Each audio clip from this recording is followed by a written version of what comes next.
ನಮಸ್ಕಾರ ಸ್ನೇಹಿತರೆ. ಇವತ್ತು ಈ ಒಂದು ವಿಡಿಯೋದಲ್ಲಿ ನಾವು ಮಾಡರ್ನ್ ಇಂಡಿಯನ್ ಹಿಸ್ಟ್ರಿನ ಕವರ್ ಮಾಡ್ತಾ ಇದ್ದೇವೆ. Pure modern Indian history. It's a part of your UPSC syllabus. But ಈ ಒಂದು ಕತೆ ಏನಿದೆ ಇದನ್ನು ನನ್ನ ಸಿಲೆಬಸ್ ಥರ ಹೇಳೋದಕ್ಕಿಂತ ಜಾಸ್ತಿ ಒಂದು ಹುಡುಗನ ಜೀವನ ಚರಿತ್ರೆ ಥರ ಹೇಳೋಕ್ಕೆ ಇಷ್ಟಪಡ್ತೇನೆ. ಬಿಕಾಸ್ ನೋಡಿ, ಚಿಕ್ಕ ವಯಸ್ಸಿಂದ ನೀವು ಮಹಾತ್ಮ ಗಾಂಧಿ ಬಗ್ಗೆ ಕೇಳಿರ್ತೀರಾ, ಸುಭಾಷ್ ಚಂದ್ರ ಬೋಸ್ ಬಗ್ಗೆ ಕೇಳಿರ್ತೀರಾ, ಜವಾಹರ್ಲಾಲ್ ನೆಹರು ಬಗ್ಗೆ ಕೇಳಿರ್ತೀರಾ, ಮೋತಿಲಾಲ್ ನೆಹರು ಬಗ್ಗೆ ಕೇಳಿರ್ತೀರಾ, ಎಷ್ಟೋ ಫ್ರೀಡಮ್ ಫೈಟರ್ಸ್ ಬಗ್ಗೆ ಕೇಳಿರ್ತೀರಾ. ಬಟ್ ಭಾರತಕ್ಕೆ ನಿಜವಾಗ್ಲೂ ಸ್ವಾತಂತ್ರ್ಯ ಬರೋಕ್ಕೆ ಕಾರಣರಾದಂಥ ಒಬ್ಬ ಯುವಕನ ಬಗ್ಗೆ ಯಾವುದೇ ಪುಸ್ತಕದಲ್ಲಿ ಅಷ್ಟು ಚೆನ್ನಾಗಿ ವಿವರಣೆ ಇಲ್ಲ. Yes, it is not there. ಯಾಕಂದರೆ 1947 ಆದಮೇಲೆ ಬಂದಂಥ ಗೌರ್ನಮೆಂಟ್ ಏನಿದೆ, ಕೆಲವೊಂದು ವಿಷಯಗಳನ್ನ ಮುಚ್ಚಿಟ್ಟಿದ್ದಾರೆ. ಇದು ಕಟು ಸತ್ಯ. ಸೊ ಇವತ್ತು ನಾನು ಒಬ್ಬ ವೀರನ ಕತೆ ಹೇಳಬೇಕಂತಿದ್ದೇನೆ. ಹೇಗೆ KGF ಅಲ್ಲಿ ನೀವು ರಾಕಿ ಬಾಯ್ನ ನೋಡ್ತಿರೋ ಅಂಥದ್ದೇ ಒಬ್ಬ ರಾಕಿ ಬಾಯ್ ಭಾರತದ ನೆಲದಲ್ಲಿ ನಡೆದಿದ್ರು. ಭಾರತಕ್ಕೆ ಸ್ವಾತಂತ್ರ್ಯ ಬರೋಕ್ಕೆ ಕೂಡ ಕಾರಣನೂ ಇವರೇ. ಇವ್ರದ್ದು ಲೈಫ್ ಸ್ಟೈಲೇ ಒಂದು ಇನ್ಸ್ಪೈರಿಂಗ್ ಜರ್ನಿ. ಎಷ್ಟೋ ಜನ ಡಿಪ್ರೆಷನ್ಗೆ ಹೊರಟೋಗ್ತಾರೆ ಚಿಕ್ಕ ವಯಸ್ಸಿಗೆ, ಹಂಗೆ ಹಿಂಗೆ, ಅಯ್ಯೋ ಪ್ರಪಂಚ ಮುಳುಗೋಯ್ತು, ಅಯ್ಯೋ ಇದು ಮುಳುಗೋಯ್ತು ಅಂತ. ಈ ಒಂದು ಕತೆನ ಕೇಳಿ ನಿಮ್ಮ ಲೈಫೇ ಬದಲಾಗತ್ತೆ. ಫೈನ್. ಸೊ ಈ ಒಂದು ವಿಡಿಯೋ ಏನಿದೆ, this is a part of your syllabus modern Indian history. And ನಾನು ಹಾಕಿರುವಂಥ 6 hours ವಿಡಿಯೋನ ನೀವು ನೋಡಿದರೆ ಈ ಒಂದು ಕತೆ ಎಲ್ಲದಕ್ಕೂ ಸಿಂಕ್ ಲಿಂಕ್ ಆಗಿ ಹೋಗುತ್ತೆ. ಆಯಿತಾ? This is the story of the legend Bhagat Singh ಅವರ ಜೀವನ ಚರಿತ್ರೆ. ಸುಭಾಷ್ ಚಂದ್ರ ಬೋಸ್ ಅವ್ರ ಬಗ್ಗೆನೂ ನಾನು ಇಂಥದೇ ಒಂದು ವಿಡಿಯೋ ಮಾಡಿ ಹಾಕ್ತೇನೆ. ಬಟ್ ನಾವು ಲೆಟ್ಸ್ ಟಾಕ್ ಅಬೌಟ್ ಅ ಮಾರ್ಟಿಯರ್, ಸ್ವಾತಂತ್ರ್ಯಕ್ಕೋಸ್ಕರ ಪ್ರಾಣ ಕೊಟ್ಟಂಥ ದೇಶ ಪ್ರೇಮಿ ಬಗ್ಗೆ ಮಾತಾಡೋಣ. That is Bhagat Singh. ಇದು ಒಂದು ನನ್ನ ಕತೆ ಥರ ಹೇಳ್ತಾನೆ, ಸೊ ದ್ಯಾಟ್ ಇದು ನಿಮಗೆ ಕ್ಲಿಯರಾಗಿ ಅರ್ಥ ಆಗುತ್ತೆ. ಓಕೆ, ಸ್ಟಾರ್ಟ್ ಮಾಡೋಣ. It's the story of Bhagat Singh. ನೋಡಿ, he is a unsung hero. Independence ಸ್ಟ್ರಗಲಲ್ಲಿ ಎಷ್ಟೋ ಜನ ವೀರರ ಹೆಸರು ಮುಚ್ಚೋಗಿದೆ, ಅದರಲ್ಲಿ ಒಂದು ಹೆಸರು ಮಾತ್ರ ಭಗತ್ ಸಿಂಗ್. ನೋಡಿ, 1947 ನಮಗೆ ಸ್ವಾತಂತ್ರ್ಯ ಬಂದ ಮೇಲೆ ಒಂದು ವಿಷಯ ಹೇಳ್ತೇನೆ, ನೆನ್ಪಿಟ್ಕೊಳ್ಳಿ. ನಮಗೆ August 15, 1947 ಸ್ವಾತಂತ್ರ್ಯ ಬಂದಿತ್ತು. ಇದು ಆ್ಯಬ್ಸಲ್ಯೂಟ್ಲಿ ನಿಜ ಅಲ್ವಾ? ಅದಾದಮೇಲೆ ಪ್ರತಿ ವರ್ಷ ನಾವು ಇಂಡಿಪೆಂಡೆನ್ಸ್ ಡೇ ದಿನ ಎಷ್ಟೋ ಜನ ಹೀರೋಗಳದ್ದು ಸ್ಟೇಟಸ್ ಆಗ್ತೇವೆ. ಬಿಟ್ಟು ನೀವು ಪಂಜಾಬ್, ಗುಜರಾತ್, ಹರಿಯಾಣ, ಮಹಾರಾಷ್ಟ್ರ ಆ ಕಡೆ ಅವ್ರ ಸ್ಟೇಟಸ್ನ ನೋಡಿದ್ರೆ ಮಹಾತ್ಮ ಗಾಂಧಿಗಿಂತ ಜಾಸ್ತಿ ಅವ್ರು ಹಾಕುವಂಥ ಸ್ಟೇಟಸ್ ಯಾವತ್ತಿದ್ರು ಭಗತ್ ಸಿಂಗ್ ಅವ್ರದ್ದು. ನಾರ್ತ್ ಇಂಡಿಯಾದಲ್ಲಿ ಭಗತ್ ಸಿಂಗ್ ಒಂದು ಹೆಸರು ಮಾತ್ರ ಅಲ್ಲ, ಒಂದು ಶಕ್ತಿ ಅಂತಲೇ ಕರಿಬೋದು. ಸೊ ಇವತ್ತು ನಾವು ಭಗತ್ ಸಿಂಗ್ ಅವರ ಜೀವನ ಚರಿತ್ರೆ ಬಗ್ಗೆ ತಿಳ್ಕೊಳ್ಳೋಣ. And everything is connected to the syllabus. So make sure you people are making the notes. ಒಂದು ಕತೆ ಥರ ಯಾಕೆ ಹೇಳ್ತಾ ಇದ್ದೇನೆ ಅಂದರೆ, ಈ ಮನುಷ್ಯನ ಬಗ್ಗೆ ಎಷ್ಟೋ ಜನಕ್ಕೆ ಗೊತ್ತಿಲ್ಲ, ಅದಕ್ಕೆ ಹೇಳ್ತಾ ಇದ್ದಾನೆ. ಸೊ ಬನ್ನಿ ಶುರು ಮಾಡೋಣ. ನೋಡಿ, ಭಗತ್ ಸಿಂಗ್ ಅವರ ಜನನ ಆಗಿದ್ದು ಬಾಂಗಾದಲ್ಲಿ. ಬಾಂಗಾ ಇದು ಲಾಹೋರಲ್ಲಿದೆ, ಇವಾಗ ಇದು ಪಾಕಿಸ್ತಾನಲ್ಲಿದೆ ಬಾಂಗಾ. ಬಟ್ ಆವಾಗ ಇದು ಇಂಡಿಯಾದಲ್ಲಿತ್ತು. ಬ್ರಿಟಿಷರ್ಸ್ ಇಂಡಿಪೆಂಡೆನ್ಸ್ ಕೊಡೋಕ್ಕಿಂತ ಮುಂಚೆ ಇಂಡಿಯಾ ಪಾಕಿಸ್ತಾನ ಒಂದಾಗಿತ್ತು, ಇದು ನಿಮಗೆ ಗೊತ್ತಿರತ್ತೆ. ಇವ್ರು ಹುಟ್ಟಿದ್ದು ಬಾಂಗಾದಲ್ಲಿ. ಇವರ ಜನನ ಆಗೋದು 27 ಸೆಪ್ಟೆಂಬರ್ 1907 ಇವ್ರ ಜನನ ಆಗತ್ತೆ. 1907 ಇವ್ರು ಹುಟ್ಟೋದು ಲಾಹೋರಲ್ಲಾದರೆ, ಇದೇ ಟೈಮಲ್ಲಿ ಸೂರತ್ತಲ್ಲಿ ಒಂದು ಸೆಷನ್ ಆಗುತ್ತೆ. ಹಿಸ್ಟ್ರಿನ ಕನೆಕ್ಟ್ ಮಾಡ್ತಾ ಹೋಗ್ತಾನೆ. ಇದನ್ನು ಸೂರತ್ ಸ್ಪ್ಲಿಟ್ ಅಂತ ಕರೀತಾರೆ, ನೆನಪಿದೆಯಾ? ಮಾಡರೇಟ್ಸ್ ಹಾಗೂ ಎಕ್ಸ್ಟ್ರೀಮಿಸ್ಟ್ ಸಪ್ರೇಟ್ ಆಗ್ತಾರೆ. This is the split of INC ಅಂತಲೂ ಕರೀತಾರೆ. ಇದಾಗಿದ್ದು ಕೂಡ 1907 ಒಂದೇ ಜಾಗದಲ್ಲಿ ಆಗುವಂಥ 2 ಇನ್ಸಿಡೆಂಟ್. ಒಂದು ಸೂರತ್ತಲ್ಲಾಗತ್ತೆ, ವೇರ್ INC 2 ತುಂಡಾಗಿ ಡಿವೈಡ್ ಆಗುತ್ತೆ. ಇನ್ನೊಂದು ಕಡೆ ಲಾಹೋರಲ್ಲಿ ಇವ್ರ ಜನನ ಆಗುತ್ತೆ 27 September 1907. A leader, a lion is Born and his name is Bhagat Singh. ಇದು ಅರ್ಥ ಮಾಡ್ಕೊಳ್ಳಿ. ಭಗತ್ ಸಿಂಗ್ ಅವ್ರು ಹುಟ್ಟಿದ್ದು ಲಾಹೋರ್ ಸೆಷನ್ ಆಗಿದ್ದು, ಎರಡು ಒಂದೇ ಸಮಯ 1907. ಹೇಳಿದೆ ಅಲ್ವಾ? ಹಿಸ್ಟ್ರಿನೂ ಕನೆಕ್ಟ್ ಮಾಡ್ತೇನೆ, ಭಗತ್ ಸಿಂಗ್ ಅವ್ರ ಸ್ಟೋರಿನೂ ಕನೆಕ್ಟ್ ಮಾಡ್ತೇನೆ. ಮುಂದೆ ಹೋಗ್ತಾ ಹೇಳೋದಾದರೆ, ಭಗತ್ ಸಿಂಗ್ ಅವ್ರ ಬಾಲ್ಯ ಬಗ್ಗೆ ಹೇಳೋದಾದರೆ, when he was a very small boy, ಇವರು ತಮ್ಮ ಫ್ಯಾಮಿಲಿ ಸಿಚುವೇಶನ್ಸ್ನ ನೋಡಿ ಬೆಳೆದಿದ್ರು. ಫ್ಯಾಮಿಲಿ ಸಿಚುವೇಶನ್ ಅಂದರೆ, ಭಗತ್ ಸಿಂಗ್ ಅವರ ಪ್ಯಾರೆಂಟ್ಸ್ ಇದ್ದಾರಲ್ಲ, ಅವ್ರ ಅಪ್ಪ ಆಗಿರ್ಬೋದು, ದೊಡ್ಡಪ್ಪ ಚಿಕ್ಕಪ್ಪ ಆಗಿರ್ಬೋದು, they were very active in freedom struggle. ಅವ್ರು ಸಿಕ್ಕಾಪಟ್ಟೆ ಫ್ರೀಡಮ್ ಸ್ಟ್ರಗಲ್ಲೇ ಆ್ಯಕ್ಟಿವ್. ಭಗತ್ ಸಿಂಗ್ ಅವ್ರು ಹುಟ್ಟಿದ್ದು ಒಂದು ಫ್ರೀಡಮ್ ಫ್ಯಾಮಿಲಿಯಲ್ಲಿ, ಫ್ರೀಡಮ್ ಸ್ಟ್ರಗಲ್ಸ್ ಫ್ಯಾಮಿಲಿಯಲ್ಲಿ. ಚಿಕ್ಕ ವಯಸ್ಸಲ್ಲಿ ಅವರಿಗೆ ಸ್ವಾತಂತ್ರ್ಯ ಅಂದರೆ ಏನು, ಬ್ರಿಟಿಷ್ ಅವ್ರ ಆಳ್ವಿಕೆ ಹೇಗಿದೆ, ಏನೇನು ಕಷ್ಟಗಳು ಮಾಡ್ತಿದ್ದಾರೆ, ಹೇಗೆ ತೊಂದರೆ ಕೊಡ್ತಿದ್ದಾರೆ ಅಂತ ಎಲ್ಲ ಗೊತ್ತಿತ್ತು. He knew the misrule of British. ಅವ್ರಿಗೆ ಗೊತ್ತಿತ್ತು ಭಾರತದಲ್ಲಿ ಬ್ರಿಟಿಷರ್ಸ್ ಸರಿಯಾಗಿ ಆಳ್ವಿಕೆ ಮಾಡ್ತಿಲ್ಲ ಅನ್ನೋದು ಅತಿ ಚಿಕ್ಕ ವಯಸ್ಸಲ್ಲೇ ಗೊತ್ತಿತ್ತು. ನೋಡಿ, ನೀವು 12 ವರ್ಷದ ಹುಡುಗ ಆದಾಗ, when you were 12 years old, ನಾನು ಕೂಡ 12 ವರ್ಷದ ಹುಡುಗ ಆದಾಗ ನನಗೆ ಸರಿಯಾಗಿ ಚಡ್ಡಿ ಹಾಕ್ಕೊಳ್ಳೋಕ್ಕೂ ಬರ್ತಿರಲಿಲ್ಲ, ನಿಜ ಹೇಳ್ತಾ ಇದ್ದಾನೆ. ಸಂಜೆ ಹೋಗ್ತಿದ್ದೆ, ಆಟ ಆಡ್ಕೊಂಡು ಬರ್ತಿದ್ದೆ, ಮನೆಗೆ ಬಂದು ಮಲ್ಕೊಬಿಡ್ತಿದ್ದೆ. ನನಗೇನು ಜಾಸ್ತಿ ದೊಡ್ಡ ಆಸೆ ಇಲ್ಲ. 12 ವರ್ಷದ ಹುಡುಗರಿಗೆ ಏನಿರುತ್ತೆ ಆಸೆ? ಆಟಕ್ಕೆ ಸಾಮಾನು ಕೊಡಿಸು ಪಪ್ಪ ನಾನು ಇವತ್ತು ಸ್ಕೂಲ್ಗೆ ಹೋಗಲ್ಲ ಪಪ್ಪ, ಹೊಟ್ಟೆ ನೋವ್ತಿದೆ ಪಪ್ಪ, ತಲೆ ನೋವ್ತಿದೆ ಪಪ್ಪ ಅಂತ ನಾವು ಚಿಕ್ಕ ವಯಸ್ಸಲ್ಲಿ ಇಂಥ ರೀಸನ್ಸ್ನ ಕೊಡ್ತಿದ್ರೆ. ಭಗತ್ ಸಿಂಗ್ ಅವರು ನೆನ್ಪಿಟ್ಕೊಳ್ಳಿ, ಭಗತ್ ಸಿಂಗ್ ಅವರು ಹುಟ್ಟಿದ್ದು 1907, 1907 ಹುಡ್ತಾರೆ. ಬರೀ 10 ವರ್ಷ ಹುಡುಗ ಆದಾಗಲೇ, when he was 10 years old, he had dreamt of a free India. ಅವರು ಬರೀ ಚಿಕ್ಕ ವಯಸ್ಸಲ್ಲೇ ಫ್ರೀಡಮ್ ಅಂದರೆ ಏನು ಅಂತ ಒಂದು ಕನಸು ಕಾಣ್ತಾರೆ. 10 ವರ್ಷದ ಒಬ್ಬ ಬಾಲಕ ಭಾರತದ ಸ್ವಾತಂತ್ರ್ಯದ ಬಗ್ಗೆ ಯೋಚನೆ ಮಾಡ್ತಾರೆ. ನಾನು ಚಡ್ಡಿ ಹಾಕ್ಕೊಳ್ಳೋದು ಹೇಗೆ ಅಂತ ಯೋಚನೆ ಮಾಡ್ತಿದ್ದೆ, ಇವರು ಸ್ವಾತಂತ್ರ್ಯದ ಬಗ್ಗೆ ಯೋಚನೆ ಮಾಡ್ತಿದ್ದೆ. The freedom of India at the age of 10. ಹಾಗೂ ಒಂದು ಡೆವಸ್ಟೇಟಿಂಗ್ ಇಶ್ಯೂ ಯಾವಾಗ ಆಗುತ್ತೆ ಅಂದರೆ, ಅವ್ರು 10 ವರ್ಷ ಇದ್ದಾಗ, ನಾನು ಹೇಳ್ತಾ ಇದ್ದೇನೆ 1919 ಅಂದರೆ ನಮ್ಮ ಭಗತ್ ಸಿಂಗ್ ಅವ್ರಿಗೆ ಕೇವಲ 12 ವರ್ಷ. ಈ ವಾಸ್ ಅ 12 years ಓಲ್ಡ್ ಗಾಯ್. ಬರೀ 12 ವರ್ಷದ ಹುಡುಗ, 12 years, 1919 12 ವರ್ಷದ ಹುಡುಗ ಆಗಿರೋ ಇವರು 12 ವರ್ಷದ ಹುಡುಗ ಆದಾಗಲ ಒಂದು ಸೈಮಲ್ಟೇನಿಯಸ್ ಇವೆಂಟ್ ನಡೆಯುತ್ತೆ. ಮಹಾತ್ಮ ಗಾಂಧಿಯವರು ನಾನ್ ಕೋಆಪರೇಷನ್ ಮೂವ್ಮೆಂಟ್ನ ಲಾಂಚ್ ಮಾಡ್ತಾರೆ ಇನ್ ದ ಇಯರ್ 1919. ನೆನ್ಪಿಟ್ಕೊಳ್ಳಿ, ಮಹಾತ್ಮ ಗಾಂಧಿಯವರು 1920 ಕ್ಷಮಿಸಿ, ಮಹಾತ್ಮ ಗಾಂಧಿಯವರು ನಾನ್ ಕೋಆಪರೇಷನ್ ಮೂವ್ಮೆಂಟ್ನ ಲಾಂಚ್ ಮಾಡೋದು 1920. ನಾನು ಮಾತಾಡ್ತಿರೋದು 1919 ಬಗ್ಗೆ. 1919 ಏನಾಗುತ್ತೆ ನಿಮಗೆ ಗೊತ್ತಿರುತ್ತೆ, ಮಾಂಟೆಗ್ಯೂ ಚರ್ಮ್ಸ್ಫೋರ್ಡ್ ರಿಫಾರ್ಮ್ಸ್ ಲಾಂಚ್ ಆಗುತ್ತೆ. ಗೊತ್ತಿದೆಯಾ? Montagu Chelmsford reforms, also known as government of India act 1919. ಇದನ್ನು ರಿಲೀಸ್ ಮಾಡ್ತಾರೆ. ನೆನ್ಪಿಟ್ಕೊಳ್ಳಿ, 1919 ಸೈಮಲ್ಟೇನಿಯಸ್ ಆಗಿ ಹೇಳ್ತಾ ಇದ್ದೀನಿ, ಪ್ರಪಂಚದಲ್ಲಿ ಏನಾಗ್ತಿದೆ ಅಂತ ಭಗತ್ ಸಿಂಗ್ ಅವ್ರ ಸ್ಟೋರಿ ಜೊತೆ. 1919 government of India act, Montagu Chelmsford ರಿಫಾರ್ಮ್ಸ್ನ ಏನು ಲಾಂಚ್ ಮಾಡ್ತಾರೆ, ಇದು ಜನರಿಗೆ ಇಷ್ಟ ಆಗಲ್ಲ. People don't like it. ಲೀಡರ್ಸ್ಗೆ ಇದು ಇಷ್ಟನೇ ಆಗಲ್ಲ. They want to boycott it. So ಏನು ಮಾಡ್ತಾರೆ, ಎಲ್ಲ ಕಡೆ ಸ್ಟ್ರೈಕ್ ಮಾಡ್ತಾರೆ. ಇದು ನಮ್ಗೆ ಇಷ್ಟ ಇಲ್ಲ ಗುರು, ಇದು ಸರಿ ಇಲ್ಲ ಗುರು, ಬೇಡ ಗುರು ಅಂತ. ಆ ಟೈಮಲ್ಲಿ ರೌಲೆಟ್ ಆ್ಯಕ್ಟ್ನ ಪಾಸ್ ಮಾಡ್ತಾರೆ. ರೌಲೆಟ್ ಆ್ಯಕ್ಟ್ ಆಫ್ 1919 ನೆನಪಿದೆಯಾ? ರೌಲೆಟ್ ಆ್ಯಕ್ಟ್ ಯಾರನ್ನ ಬೇಕಾದ್ರು ಎಲ್ಲಿ ಬೇಕಾದ್ರು ಎತ್ಕೊಂಡು ಜೈಲಲ್ಲಿ ಹಾಕ್ಬೋದು. It's a violation of your fundamental right. ನಿಮ್ಮ ಫಂಡಮೆಂಟಲ್ ರೈಟ್ ಎಗೇನ್ಸ್ಟ್ ಇದ್ದು ಯಾರಾದರೂ ಜಾಸ್ತಿ ಮಾತಾಡಿದ್ರೆ ಎತ್ಕೊಂಡೋಗಿ ಜೈಲ್ಗೆ ಹಾಕ್ತಿದ್ರು. No bail, no court, nothing. 2 ವರ್ಷ ನೀವು ಆರಾಮಾಗಿ ಒಳಗೆ ಕೂತ್ಕೊಳ್ಳಪ್ಪ ಅಂತ ಕರ್ಕೊಂಡೋಗಿ ಇಟ್ಕೊಬಿಡ್ತಿದ್ರು. ರೌಲೆಟ್ ಆ್ಯಕ್ಟ್ ಲಾಂಚ್ ಆಗೋದು as a retaliation for people support towards Montagu Chelmsford reforms ಏನಿದೆ, ಇದ್ರ ಮೇಲೆ ಜನರ ಆಕ್ರೋಶನ ನೋಡಿ ಅದನ್ನು ಕಂಟ್ರೋಲ್ ಮಾಡೋಕ್ಕೆ, ಸಪ್ರೆಸ್ ಮಾಡೋಕ್ಕೋಸ್ಕರ ರೌಲೆಟ್ ಆ್ಯಕ್ಟ್ನ ಪಾಸ್ ಮಾಡ್ತಾರೆ 1919. ಇದಾದಮೇಲೆ 1919 ಕೇಳಿಸ್ಕೊಳ್ಳಿ ಕರೆಕ್ಟಾಗಿ, 1919 ಅಮೃತ್ಸರ್, ಸ್ಪೆಲ್ಲಿಂಗ್ ನಂಗೆ ಅಷ್ಟು ಬರಲ್ಲ ಕ್ಷಮಿಸಿ. ಅಮೃತ್ಸರಲ್ಲಿ ಒಂದು ಜಾಗ ಇದೆ. ಆ ಪಾರ್ಕಿನ ಹೆಸರು ಜಲಿಯನ್ ವಾಲಾ ಬಾಗ್ ಅನ್ನೋ ಒಂದು ಜಾಗದಲ್ಲಿ ಜಲಿಯನ್ ವಾಲಾ ಬಾಗಲ್ಲಿ ತುಂಬ ಜನ ಇನ್ನೋಸೆಂಟ್ ದೇಶ ಪ್ರೇಮಿಗಳು, 1000ರಿಂದ 2000 ಮಂದಿ ಅಂತ ಇಟ್ಕೊಳ್ಳಿ, ಮಿನಿಮಮ್ ಬಗ್ಗೆ ಮಾತಾಡ್ತಾನೆ, ಮಿನಿಮಮ್ ಅಮೌಂಟ್. ಇಷ್ಟು ಜನ ಒಂದುಗೂಡಿ ಅಹಿಂಸಾವಾದಿಯಲ್ಲಿ, ನಾನ್ ವೈಲೆಂಟ್ ವೇಯಲ್ಲಿ, ಅರ್ಥ ಮಾಡ್ಕೊಳ್ಳಿ, ನಾನ್ ವೈಲೆಂಟ್ ಅಹಿಂಸಾವಾದಿ ರೀತಿಯಲ್ಲಿ ಒಂದು ಫೆಸ್ಟಿವಲ್ನ ಸೆಲೆಬ್ರೇಟ್ ಮಾಡ್ತಾರೆ. ಓಕೆ, ಬೈಸಾಖಿ ಅಂತ ಫೆಸ್ಟಿವಲ್ ಇದು. ಬೈಸಾಖಿ ಅನ್ನೋ ಒಂದು ಹಬ್ಬನ ಇವರೆಲ್ಲ ಶಾಂತಿಯುತವಾಗಿ ಜಲಿಯನ್ ವಾಲಾದಲ್ಲಿ ಸೆಲೆಬ್ರೇಟ್ ಮಾಡ್ತಾರೆ. ಈ ಸಮಯದಲ್ಲಿ ಏನಾಗುತ್ತೆ, ಜಲಿಯನ್ ವಾಲಾ ಬಾಗ್ನ ಇದನ್ನು ನೀವು ಹಿಂಗೆ ಅಂದ್ಕೊಂಡ್ರೆ ಇದಕ್ಕೆ ಒಂದು ಚಿಕ್ಕ ಎಂಟ್ರೆನ್ಸ್ ಇರುತ್ತೆ. ಇದು ಎಂಟ್ರೆನ್ಸ್. ಸ್ಟೋರಿ ಕರೆಕ್ಟಾಗಿ ಅರ್ಥ ಮಾಡ್ಕೊಳ್ಳಿ, ಇಲ್ಲಿಂದನೇ ಎಲ್ಲ ಚೇಂಜ್ ಆಗೋದು. ಒಂದು ಚಿಕ್ಕ ಎಂಟ್ರೆನ್ಸ್ ಇರುತ್ತೆ. ಇಲ್ಲಿಂದ ಜನರಲ್ ಡಯರ್ ಅನ್ನೋ ಒಬ್ಬ ಹುಚ್ಚ ತನ್ನ ಆರ್ಮಿನ ಕರ್ಕೊಬರ್ತಾನೆ. ಆರ್ಮಿನ ಕರ್ಕೊಬಂದು ತನ್ನ ಸೋಲ್ಜರ್ಸ್ನ ಹೀಗೆ ರೌಂಡ್ ಅಪ್ ಮಾಡೋಕ್ಕೆ ಹೇಳ್ತಾನೆ. Understand the concept. ಹಿಂಗೆ ಲಾಂಚ್ ಮಾಡಿ ಇದನ್ನು ಬ್ಲಾಕ್ ಮಾಡಿಸ್ತಾನೆ. ಒಳಗೆ ಬರೋ ರಸ್ತೆನೂ ಬ್ಲಾಕ್ ಮಾಡಿಸಿ ಇಲ್ಲಿ ಕೂತಿರುವಂಥ ಇನ್ನೋಸೆಂಟ್ ಪ್ರೊಟೆಸ್ಟರ್ಸ್ ಮೇಲೆ, ಹಬ್ಬನ ಸೆಲೆಬ್ರೇಟ್ ಮಾಡ್ತಿರುವಂಥ ಅಮಾಯಕರ ಮೇಲೆ, ಕೈಯಲ್ಲಿ ಶಸ್ತ್ರ ಇಲ್ಲ, ಅಸ್ತ್ರ ಇಲ್ಲ, ಹೆಣ್ಮಕ್ಳಿದ್ದಾರೆ, ಗಂಡು ಮಕ್ಕಳಿದ್ದಾರೆ, ಚಿಕ್ಕ ಮಕ್ಕಳಿದ್ದಾರೆ. He tells to open fire, shoot ಅಂತ ಹೇಳ್ತಾರೆ. ಜನರಲ್ ಡಯರ್ ಹೇಳೋ ಒಂದೇ ಒಂದು ವರ್ಡ್ ಏನೋ ಟೈಮಲ್ಲಿ ಶೂಟ್. ಹಿಂದೆ ಮುಂದೆ ನೋಡಿದೆ British Indian army soldiers open the fire, shoot ಮಾಡ್ತಾರೆ. ಬ್ಯಾಕ್ ಟು ಬ್ಯಾಕ್ ಬುಲೆಟ್ಸ್ನ ಶೂಟ್ ಮಾಡ್ತಾರೆ. ಈ ಒಂದು ಇನ್ನೋಸೆಂಟ್ ಸಿಚುವೇಷನಲ್ಲಿ ಏನೂ ಮಾಡೋಕ್ಕಾಗ್ತಿಲ್ಲ, ಇಂಡಿಯನ್ಸ್ಗೆ ಸತ್ತೋಗ್ತಾರೆ. Minimum 1000+ Indians are dead that day.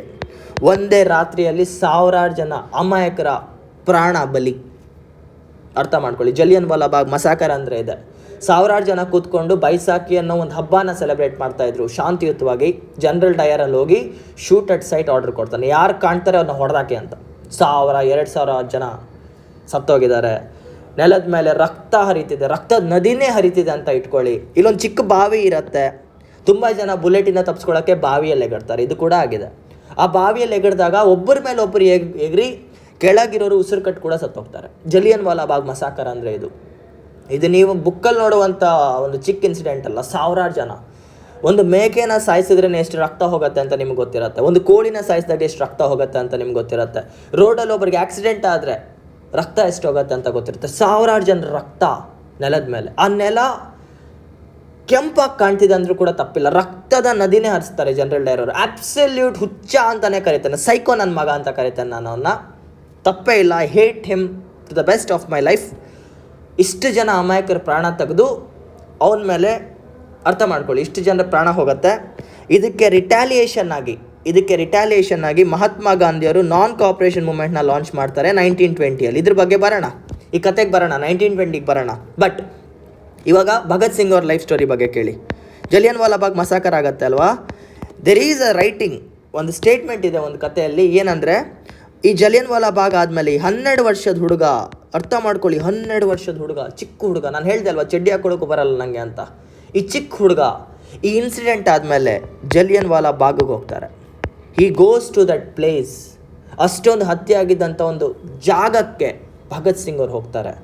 Bhagat Singh ಅವ್ರು ಹೋಗಿ ಅಲ್ಲಿರೋ ಮಣ್ಣದೊಂದು ಹಿಡಿ ತಗೊಳ್ತಾರಂತೆ. He takes a handful of soil.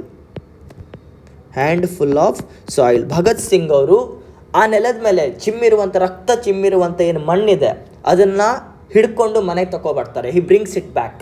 ಅವರು ಹೊರಗೆ ತಗೊಬಂದಾಗ ಅವ್ರ ಮನಸ್ಸಲ್ಲಿದ್ದಿದ್ದು ಒಂದೇ ಒಂದು ಮಾತೇನು ಗೊತ್ತಾ, ಈ ದೇಶಕ್ಕೋಸ್ಕರ ಪ್ರಾಣ ಕೊಡೋಕ್ಕೂ ನಾನು ಹೆದರ್ಕೊಳ್ಳಲ್ಲ ಅನ್ನೋ ಒಂದು ಶಪಥನ ಮಾಡಿ ಅವ್ರು ಮಣ್ಣು ತಗೊಬರ್ತಾರೆ. That was the time when he decides to give his life. ದೇಶಕ್ಕೋಸ್ಕರ ಪ್ರಾಣ ಕೊಡೋ ಅವಶ್ಯಕತೆ ಬಂದರೂ ಕೂಡ ನಾನು ಹೇಸಲ್ಲ ಅಂತ 12 ವರ್ಷದ ಹುಡುಗ ಶಪಥ ತಗೊಳ್ಳುವಂಥ ಸಮಯ ಅದು. ಅರ್ಥ ಮಾಡ್ಕೊಳ್ಳಿ.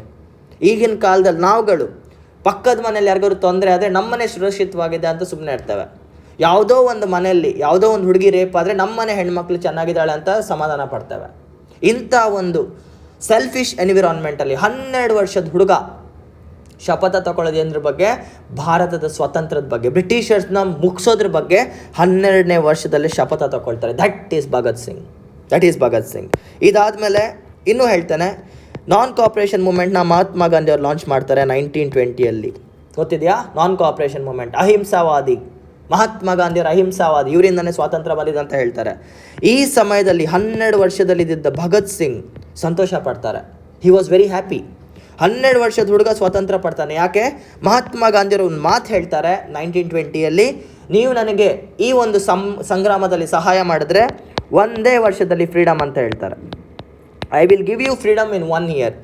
ಮಹಾತ್ಮ ಗಾಂಧಿಯವರು ಹೇಳೋದೇನು, ನೀವು ನನಗೆ 1 ವರ್ಷ ನಾನು ಹೇಳ್ದಂಗೆ ಕೇಳಿದ್ರೆ ನಮಗೆ ಸ್ವಾತಂತ್ರ್ಯ ಸಿಗತ್ತೆ ಅಂತ 1920 ಹೇಳ್ತಾರೆ.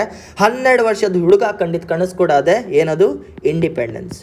He becomes very very happy. 12 ವರ್ಷದ ಹುಡುಗ ಸಿಕ್ಕಾಪಟ್ಟೆ ಖುಷಿ ಪಡ್ತಾನೆ ಸ್ವಾತಂತ್ರ್ಯ ಬರುತ್ತೆ ಅಂತ. ಬಟ್ 1922 ಚೌರಿ ಇನ್ಸಿಡೆಂಟ್ ಆಗುತ್ತೆ. ಹೇಳಿದ್ದೆ, ಸ್ಟೋರಿ ಕನೆಕ್ಟ್ ಮಾಡ್ಕೊಳ್ತಿದ್ದೇನೆ ಈಗ. ಚೌರಿ ಇನ್ಸಿಡೆಂಟ್ ಆಗುತ್ತೆ. ಈ ಇನ್ಸಿಡೆಂಟಲ್ಲಿ ಮಹಾತ್ಮ ಗಾಂಧಿಯವರು ನಾನ್ ಕೋಆಪರೇಷನ್ ಮೂಮೆಂಟ್ನ ಹಿಂದೆ ತಗೊಳ್ತಾರೆ. ಈ ಒಂದು ಇನ್ಸಿಡೆಂಟ್ 14 ವರ್ಷದ ಹುಡುಗನ ಮನಸ್ಸೇ ಒಡೆದಾಗತ್ತೆ. ಈ ನಾನ್ ಕೋಆಪರೇಷನ್ ಮೂಮೆಂಟ್ನ ಏನು ಹಿಂದೆ ತಗೊಳ್ತಾರಲ್ವಾ, ಎಷ್ಟೆಷ್ಟು ದೊಡ್ಡ ಫ್ರೀಡಮ್ ಫೈಟರ್ಸ್ಗೆ ನೋವಾಯ್ತು ನಂಗೆ ಗೊತ್ತಿಲ್ಲ, ಬಟ್ 14 ವರ್ಷದ ಹುಡುಗನಿಗೆ ನೋವಾಗತ್ತೆ. ಆ ನೋವಾಗೋದು ಯಾರಿಗೆ? ಭಗತ್ ಸಿಂಗ್ಗೆ. ಯಾಕಂದರೆ ಇವರು 12ನೇ ವಯಸ್ಸಲ್ಲೇ ಸ್ವಾತಂತ್ರ್ಯದ ಕನಸನ್ನ ಕಂಡಂಥ ಒಬ್ಬ ಯೋಧ, ಒಬ್ಬ ವೀರ ಅಂತಲೇ ಕರಿಬೋದು. ಇದಾದಮೇಲೆ ಏನಾಗುತ್ತೆ, ಭಗತ್ ಸಿಂಗ್ ಅವರು ತಮ್ಮ ಕಾಲೇಜ್ ಲೈಫ್ನ ಕಂಪ್ಲೀಟ್ ಮಾಡ್ಕೊಳ್ತಾರೆ. ಅವರು ಕಾಲೇಜ್ ಲೈಫ್ನ ಕಂಪ್ಲೀಟ್ ಮಾಡಿಕೊಂಡು ಹೈಯರ್ ಎಜುಕೇಷನ್ಗೆ ಹೋದಾಗ ಅವ್ರು ಕಾನ್ಪುರ್ಗೆ ಬರ್ತಾರೆ. He comes to Kanpur. ಇಲ್ಲಿ ಗಣೇಶ್ ಶಂಕರ್ ಅನ್ನೋರ್ದು ಒಂದು ಭೇಟಿ ಆಗುತ್ತೆ ಅವರಿಗೆ. ಗಣೇಶ್ ಶಂಕರ್ ಇವ್ರು ಕೂಡ ನ್ಯಾಷನಲಿಸ್ಟ್, ಇವ್ರು ಕೂಡ ಸ್ವಾತಂತ್ರ್ಯ ಹೋರಾಟಗಾರರೇ. ಗಣೇಶ್ ಶಂಕರ್ ಅವ್ರದ್ದು ಭೇಟಿ ಆಗುತ್ತೆ. ಗಣೇಶ್ ಶಂಕರ್ ಅವ್ರು ಏನು ಮಾಡ್ತಾರೆ, ಇವ್ರನ್ನ ಹಿಂದೂಸ್ತಾನ್ ರಿಪಬ್ಲಿಕ್ ಅಸೋಸಿಯೇಷನ್ಗೆ ಜಾಯಿನ್ ಮಾಡಿಸ್ತಾರೆ. HRA ಅಂತ ಕರೀತಾರೆ. This is called as Hindustan. Note ಮಾಡ್ಕೊಳ್ಳಿ, the first political party Bhagat Singh joins is Hindustan republic association. HRAಗೆ ಜಾಯ್ನ್ ಆಗ್ತಾರೆ. HRAಗೆ ಜಾಯ್ನ್ ಆದಾಗ ಭಗತ್ ಸಿಂಗ್ ಅವರು ಒಬ್ಬರನ್ನ ಭೇಟಿ ಮಾಡ್ತಾರೆ. He is his guru, that is Chandrashekhar Azad. Bhagat Singh ಅವರು ಚಂದ್ರಶೇಖರ್ ಆಜಾದ್ನ ಭೇಟಿಯಾಗೋದು ಹಿಂದೂಸ್ತಾನ್ ರಿಪಬ್ಲಿಕ್ ಅಸೋಸಿಯೇಷನಲ್ಲೇ, HRAದಲ್ಲಿ ಸೇರಿಕೊಂಡು ಇವ್ರನ್ನ ಮೀಟ್ ಆಗ್ತಾರೆ. ಇವ್ರನ್ನ ಮೀಟ್ ಆಗೋದಲ್ಲದೆ ಇವರಿಬ್ಬರ ಮಧ್ಯೆ ಒಳ್ಳೆ ಬಾಂಧವ್ಯ ಬೆಳೆಯುತ್ತೆ. ಆಜಾದ್ ಅವರು ಮತ್ತು ಭಗತ್ ಸಿಂಗ್ ಅವರು ಏನೇ ಮಾಡಿದ್ರು ಕೂಡ ಒಟ್ಟಿಗೆ ಮಾಡ್ತಿರ್ತಾರೆ. ಬಿಕಾಸ್ ಇಬ್ಬರದ್ದು ಮೆಂಟಾಲಿಟಿ ಒಂದೇ, ಸ್ವಾತಂತ್ರ್ಯ. Both of them had a single goal to attain freedom at any cost. ಇದು ಒಂದು. ಆ್ಯಂಡ್ ಸೆಕೆಂಡ್ ಥಿಂಗ್, ಇವ್ರದ್ದು ಇನ್ನೊಂದು ಪಾಲಿಸಿ ಭಗತ್ ಸಿಂಗ್ ಅವ್ರದ್ದು, ಬ್ಲಡ್ ಫಾರ್ ಬ್ಲಡ್. ಯಾರಾದರೂ ನಮ್ಮ ರಕ್ತ ತಗೊಂಡ್ರೆ ನಮಗೂ ರಕ್ತನೇ ತಗೋಬೇಕು ಅಂತ. ಅದೇನೋ ಅಂತಾರಲ್ಲ, death for a death, I for a I ಅಂತ ಇಂಗ್ಲೀಷಲ್ಲಿ. ಇವ್ರು ಹೇಳಿದ್ದು ಕೂನ್ ಕೋ ಕೂನ್ ಸೇ ಹಿ ಮಿಟಾದಂಗೆ, ಬ್ಲಡ್ ಫಾರ್ ಬ್ಲಡ್ ಅಂತ ಅನೌನ್ಸ್ ಮಾಡ್ತಾರೆ. ಇದು ಒಂದು ಭಗತ್ ಸಿಂಗ್ ಅವ್ರದ್ದು one policy is blood for blood. Second one, Britishers ನಮ್ಮ ಮೇಲೆ ಇಟ್ಕೆ ತೊಗೊಂಡು ಹೊಡೆದ್ರೆ ನಾವು ಅವ್ರ ಮೇಲೆ ಕಲ್ಲು ತೊಗೊಂಡು ಹೊಡೆಯೋಣ ಅಂತ ಹೇಳ್ತಾರೆ. ಅಗರ್ ಈಟ್ ಸೆ ಮಾರೆಂಗೆ ತೊ ಪತ್ತರ್ ಸೆ ಮಾರೆಂಗೆ, ಈಟ್ ಕಾ ಜವಾಬ್ ಪತ್ತರ್ ಸೆ ಅಂತ ಏನು ಒಂದು ಹಿಂದಿ ಫ್ರೇಸ್ನ ನೀವು ಜಾಸ್ತಿ ಕೇಳ್ತೀರ ಇತ್ತೀಚೆಗೆ. ಈಟ್ ಕಾ ಜವಾಬ್ ಪತ್ತರ್ ಸೆ, ಅವ್ರು ಇಟ್ಗೆ ತೊಗೊಂಡು ಹೊಡೆದ್ರೆ ನಾವು ಕಲ್ಲು ತೊಗೊಂಡು ಹೊಡೆಯೋಣ ಅಂತ. ಆ ಪಾಲಿಸಿ ಕೂಡ ಭಗತ್ ಸಿಂಗ್ ಅವ್ರದ್ದೆ. He was ready to revolt. ಪ್ರಾಣ ಕೊಡಬೇಕಾ ಪ್ರಾಣ ಕೊಡೋಣ, ಯುದ್ಧ ಮಾಡಬೇಕಾ ಯುದ್ಧನೇ ಮಾಡೋಣ ಅಂತ ಒಂದು ರಿವೋಲ್ಟ್ ಏನಿದೆ, that ideology was there in Bhagat Singh. ಇದಾದಮೇಲೆ ಏನಾಗುತ್ತೆ, ಭಗತ್ ಸಿಂಗ್ಗೆ ಭಾರತದಲ್ಲಿ ಆಗ್ತಿರೋ ಎಕ್ಸ್ಪ್ಲಾಯ್ಟೇಷನ್ನ ನೋಡ್ತಾರೆ. ಭಾರತದಲ್ಲಿ ಆಗ್ತಿರೋದು ಎಕ್ಸ್ಪ್ಲಾಯ್ಟೇಷನ್. ಗವರ್ನಮೆಂಟ್ ಸರಿಯಾಗಿ ಕೆಲಸ ಮಾಡ್ತಿಲ್ಲ, ಜನರಿಗೆ ಹಸುವಾಗ್ತಿದೆ, ರೈತರಿಗೆ ನ್ಯಾಯ ಸಿಗ್ತಿಲ್ಲ ಅನ್ನೋ ಒಂದು ಕಾನ್ಸೆಪ್ಟಲ್ಲಿ he gets inspired by USSR, ಈಗೇನು ರಷ್ಯಾ ಅಂತ ಇದೆ. He gets inspired by the concept of socialism. ಅವರು ಸೋಷಿಯಲಿಸಮ್ ಕಾನ್ಸೆಪ್ಟ್ಗೆ ತುಂಬ ಇನ್ಸ್ಪೈರ್ ಆಗ್ತಾರೆ. ಸೋಷಿಯಲಿಸಮ್ ಅಂದರೆ ಏನು, government will take care of all the resources and take care of is citizens. ಜನರಿಗೆ, ಪ್ರಜೆಗಳಿಗೆ ಗವರ್ನಮೆಂಟ್ ಒಳ್ಳೇದು ಮಾಡುತ್ತೆ, ಲಾಭನ ಬಯಸದೆ ಎಲ್ಲರನ್ನೂ ಚೆನ್ನಾಗಿ ನೋಡ್ಕೊಳ್ಳುವಂಥ ಕಾನ್ಸೆಪ್ಟ್ ಏನಿದೆ ಅದು ಸೋಷಿಯಲಿಸಮ್. ಅದನ್ನು ಇನ್ಸ್ಪೈರ್ ಆಗಿ ಅವ್ರು HRAನ, ಹಿಂದೂಸ್ತಾನ್ ರಿಪಬ್ಲಿಕ್ ಅಸೋಸಿಯೇಷನ್ನ ಹಿಂದೂಸ್ತಾನ್ ಸೋಷಲಿಸ್ಟ್ ರಿಪಬ್ಲಿಕ್ ಅಸೋಸಿಯೇಷನ್ ಆಗಿ ರೀನೇಮ್ ಮಾಡ್ತಾರೆ. ಈಗೇನು ನಾವು ಸೋಷಲಿಸ್ಟ್ ಅಂತ ಪ್ರಿಯಾಂಬಲಲ್ಲಿ ಓದ್ತೇವೆ, ಏನು ಸೋಷಲಿಸ್ಟ್ ಕಂಟ್ರಿ ಅಂತ ಕರಿತೇವೆ, it was the dream of Bhagat Singh. Bhagat Singh ಅವರ ಕನಸು socialism. The first person to introduce socialism to India in a political party was Bhagat Singh. Pioneer ಅಂದರೆ ಕನಸು ಕಾಣುವಂಥ ಮೊದಲನೇ ವ್ಯಕ್ತಿ. ಸೋಷಲಿಸಮ್ನ ಇಂಡಿಯಾಗೆ ತರ್ತಾರೆ, ಹಿಂದೂಸ್ತಾನ್ ಸೋಷಲಿಸ್ಟ್ ರಿಪಬ್ಲಿಕ್ ಅಸೋಸಿಯೇಷನ್ನ ಒಂದು ಹೆಸರಲ್ಲಿ. ಇದಲ್ಲದೆ ಅವ್ರು HRAಯಲ್ಲಿ ಇರಬೇಕಾದ್ರೇ ಜನರಿಗೆ ಎಜುಕೇಷನ್ ಕೂಡ ಸ್ಟಾರ್ಟ್ ಮಾಡ್ತಾರೆ. ಬ್ರಿಟಿಷರ್ಸ್ ನಮ್ಮನ್ನು ಹೇಗೆ ಮೋಸ ಮಾಡ್ತಿದ್ದಾರೆ, ಹೇಗೆ ಅನ್ಯಾಯ ಮಾಡ್ತಿದ್ದಾರೆ, ನಾವು ಇವ್ರನ್ನ ಹೆಂಗೆ ಹೊಡೆದು ಓಡಿಸ್ಬೇಕು ಅನ್ನೋ ಒಂದು ಎಜುಕೇಷನ್ ಇಂಡಿಯನ್ಸ್ಗೆ ಭಗತ್ ಸಿಂಗ್ ಅವರು ಕೊಡ್ತಾನೆ ಇರ್ತಾರೆ. He was a active nationalist, active freedom fighter, active revolutionarist. ಇನ್ನೊಂದು ಕಡೆ ಮಹಾತ್ಮ ಗಾಂಧಿಯವರು ಕೂತ್ಕೊಂಡು ಶಾಂತಿಯುತವಾಗಿ ಕೂತ್ಕೊಂಡಾಗ ಬಿಸಿ ರಕ್ತದಲ್ಲಿರುವಂಥ ಭಗತ್ ಸಿಂಗ್ ಇನ್ನೊಂದು ಕಡೆ ಬೇರೆ ಥರ ಓಡಾಡ್ತಾ ಇದೆ. This is the reason there is a conflict between Singh and Gandhi. ಗಾಂಧೀಜಿಗೆ ಮತ್ತು ಸಿಂಗ್ಗೆ ಅಷ್ಟಕ್ಕಷ್ಟೇ. ಗಾಂಧೀಜಿ ಪಾಲಿಸಿ ಏನು, ಶಾಂತಿ, ಮತ್ತು ಭಗತ್ ಸಿಂಗ್ ಅವ್ರ ಪಾಲಿಸಿ ಯುದ್ಧ. ತುಂಬ ಡಿಫ್ರೆನ್ಸ್ ಇದೆ. ಮಹಾತ್ಮ ಗಾಂಧಿಯವರು ಕೈ ಮುಕ್ಕೊಂಡು ನಮ್ಗೆ ಹೆಲ್ಪ್ ಮಾಡಿ ಸರ್ ಅಂದರೆ ಭಗತ್ ಸಿಂಗ್ ಅವ್ರು ಕೈ ತೆಗಿಯೋಕೆ ರೆಡಿ ಇದ್ರು. ಮಗನೇ ನೀನು ಕೊಟ್ಟರೆ ಕೊಡು, ಇಲ್ಲ ನಾನು ನಿನ್ನ ಎತ್ಕೊಂಡು ಹೋಗ್ತೇನೆ ಅಂತ. ಇಂಥ ಒಂದು ಟೈಮಲ್ಲಿ ಇನ್ನೊಂದು ಇವೆಂಟ್ ಆಗುತ್ತೆ. ಇಂಥ ಒಂದು ಟೈಮಲ್ಲಿ ಇನ್ನೂ ಒಂದು ಘೋರ ಇವೆಂಟ್ ಆಗುತ್ತೆ. ಸ್ವಲ್ಪ ನೆನಪು ಮಾಡ್ಕೊಳ್ಳಿ. 1919 ಬಂದಂಥ ಮಾಂಟೆಗ್ಯೂ ಚಮ್ಸ್ಫೋರ್ಡ್ ರಿಫಾರ್ಮ್ಸ್ ಏನಿದೆ, ಈ ಸಮಯದಲ್ಲಿ ಭಗತ್ ಸಿಂಗ್ ಅವರ ವಯಸ್ಸು 12. ನೆನ್ಪಿಟ್ಕೊಳ್ಳಿ. ಈ ರಿಫಾರ್ಮ್ಗೆ ಮಾಂಟೆಗ್ಯೂ ಚಮ್ಸ್ಫೋರ್ಡ್ ರಿಫಾರ್ಮ್ಸ್ ಬಂದಮೇಲೆ 10 ವರ್ಷ ಆದಮೇಲೆ ಒಂದು ಕಮಿಷನ್ನ ನೇಮಿಸ್ತೀವಿ, ಸೈಮನ್ ಕಮಿಷನ್ನ. ಅದು ಬರುತ್ತೆ, ರಿಪೋರ್ಟ್ನ ನೋಡುತ್ತೆ ಅಂತ ಹೇಳ್ತಾರೆ. ನೆನಪಿದೆಯಾ? ಬಟ್ 1928 ಸೈಮನ್ ಕಮಿಷನ್ ಭಾರತಕ್ಕೆ ಕಾಲಿಟ್ಟಾಗ, ಇದು ಫ್ರೇಮ್ ಆಗೋದು 1927. 1927 ಸ್ಥಾಪನೆ ಆಗುತ್ತೆ.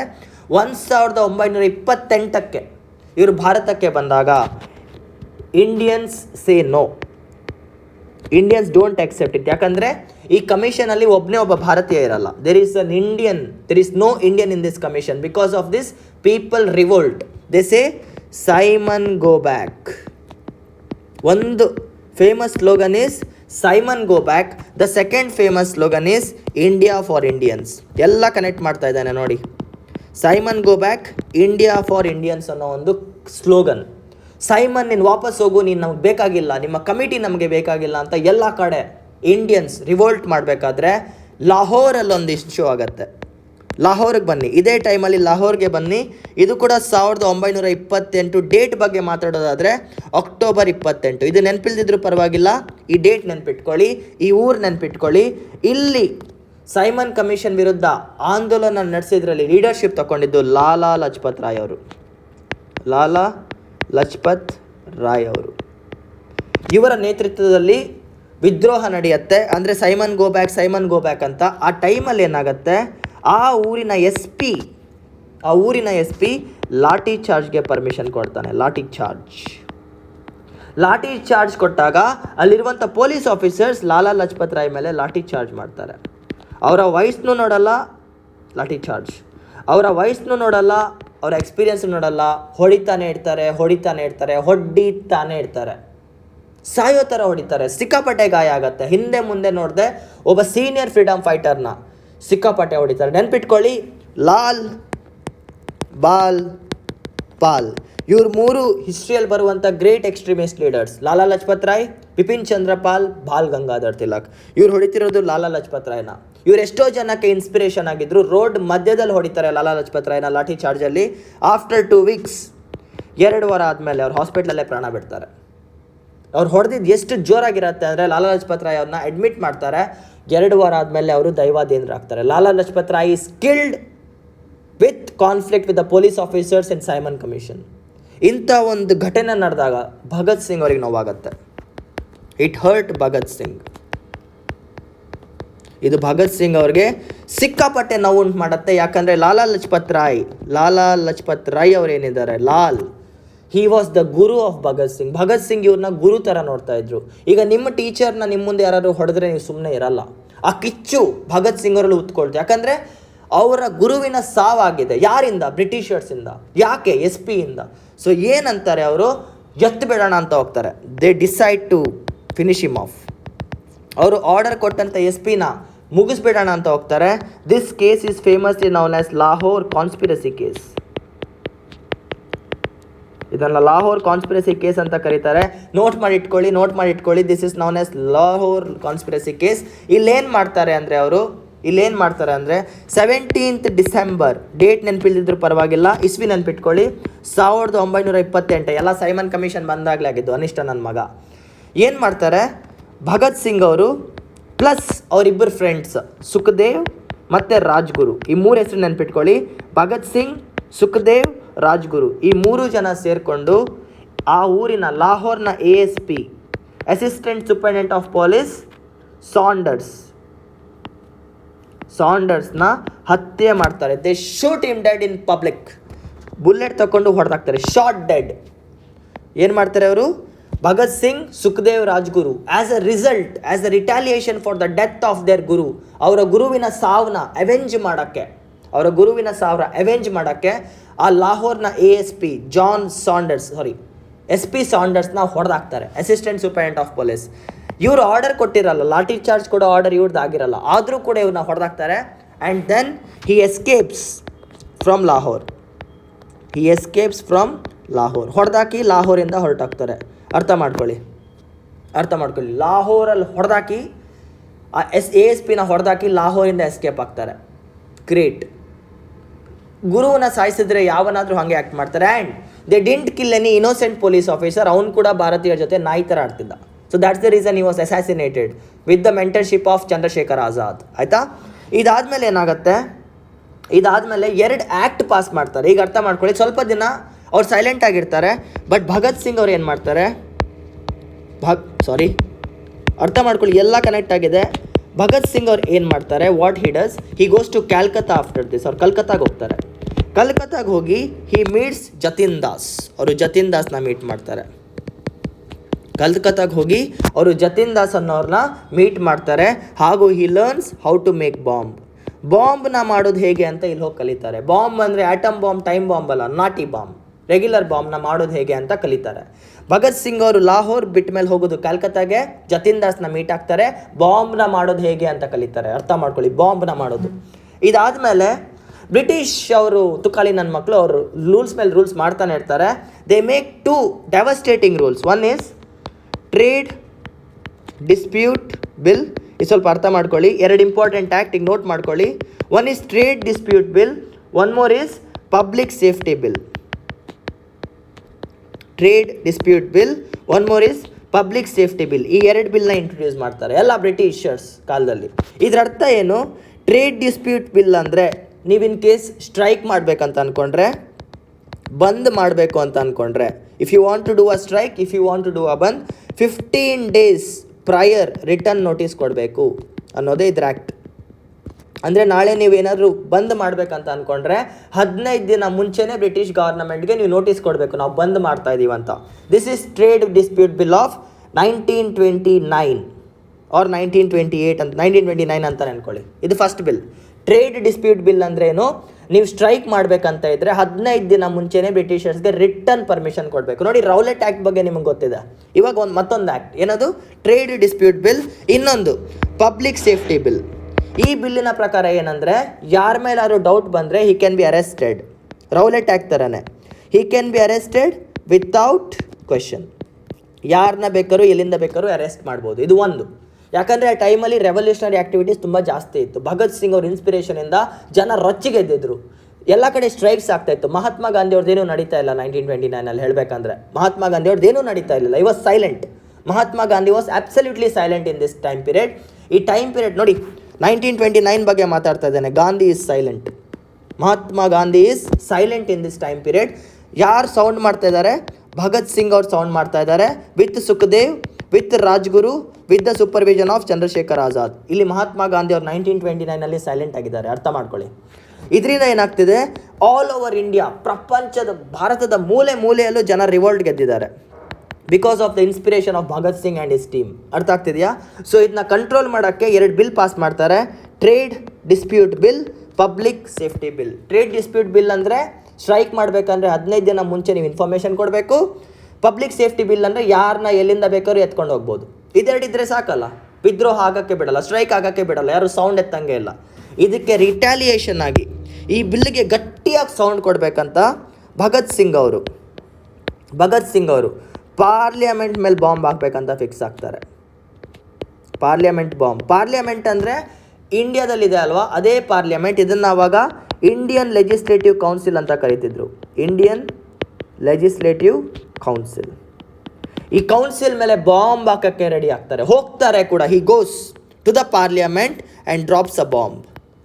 ಅದೇನು ಜತಿನ್ ದಾಸ್ ಹತ್ರ ಕಲ್ತಿದ್ರು ಬಾಂಬ್ ಮಾಡೋದನ್ನು, ಆ ಬಾಂಬ್ನ ತಗೊಂಡೋಗಿ ಪಾರ್ಲಿಮೆಂಟ್ ಮೇಲೆ ಬಿಸಾಕ್ತಾರೆ. ಸೆಷನ್ ಆಗ್ತಾ ಇರತ್ತೆ ಪಾರ್ಲಿಮೆಂಟದು, ಯಾರು ಇಲ್ಲದೆ ಇರೋ ಕಡೆನ ನೋಡಿ ಬಾಂಬ್ ಹಾಕ್ತಾರೆ. ಈ ಬಾಂಬ್ ಹಾಕಿದ ರೀಸನ್ ಯಾರೋ ಸಾಯಿಸ್ಬೇಕಂತ ಅಲ್ಲ, ಸೌಂಡ್ ಮಾಡಬೇಕು ಅಂತ. He wanted to make a sound.